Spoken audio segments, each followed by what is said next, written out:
د غټ اختر مونځو ځان پې پوی کوي ښه که ماشومان نه تپوس کوي والله بلوز یو ماشوم تپوس کو پلار نه ورتلو وله بیا طریقې څه ده زده کوي کم سے کم زده کوي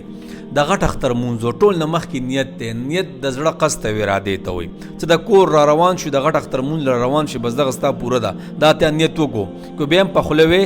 نیت مې وکړو د زړه د خلاصه 2 رکعته واجب مونځ د غټ اختر ادا کومه په دې امام پسې خاص وی تعالی الله اکبر صحیح ده بس دا ټول خبره تر د زړه سره تعلق ساتي کو بس زړه دې اراده وکړه بس خبره ختمه په خوله اړه وایم الله اکبر چې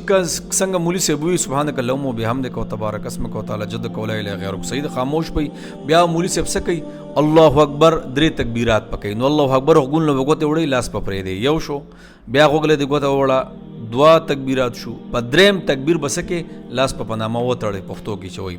نو الحمدلله رب العالمین ولدوالین امین مولوی صاحب رکوع کی بیا به 2 سجدیو کی بیا ورا پاسې دویم رکعت لا دویم رکعت کې بیا الحمدلله رب العالمین ولدوالین امین سورت په پکې وي